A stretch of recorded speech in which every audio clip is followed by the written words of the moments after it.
55 വയസ്സായി, മെൻസസ് നിന്നിട്ടില്ല, എന്തെങ്കിലും കുഴപ്പമുണ്ടോ ഡോക്ടർ? പല സ്ത്രീകളും എന്നോട് ചോദിക്കുന്ന ഒരു ചോദ്യമാണ്.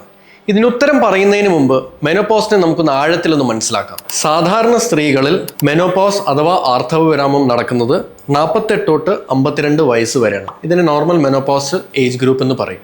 പക്ഷേ ഇതിന് മുൻപോ ഇത് കഴിഞ്ഞിട്ട് വന്നു കഴിഞ്ഞാൽ അബ്നോർമൽ ആണത്. അപ്പോൾ ചിലവർക്ക് 40 വയസ്സിന് താഴെ മെനോപോസ് സംഭവിച്ചു കഴിഞ്ഞാൽ അത് പ്രിമച്വർ മെനോപോസ് എന്ന് പറയും. ഇവരിൽ മിക്കവാറും ഹോർമോണൽ സപ്പോർട്ട് വേണ്ടി വരും.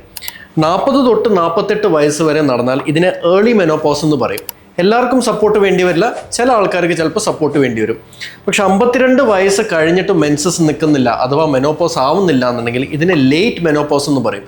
ഇത് പല കാരണങ്ങളുണ്ടാവാം. ചിലപ്പോൾ എൻഡോമെട്രിയൽ ഹൈപ്പർപ്ലേസിയ ആവാം, ചിലപ്പോൾ ക്യാൻസർ ആവാം. പല കാരണങ്ങളാൽ ഈ ഒരു ലേറ്റ് മെനോപോസ് വരാനുള്ള സാധ്യതയുണ്ട്. 52 വയസ്സ് കഴിഞ്ഞിട്ടും കൃത്യമായിട്ട് മെൻസസ് വരുന്നുണ്ട്, അത് നിൽക്കുന്നൊരു ലക്ഷണമില്ല എന്നുണ്ടെങ്കിൽ ഉറപ്പായിട്ടും ഡോക്ടറിനെ കണ്ട് അത് ഇവാലുവേറ്റ് ചെയ്ത് അത്യാവശ്യമായിട്ടുള്ള ട്രീറ്റ്മെൻറ്റ് തേടേണ്ടതാണ്.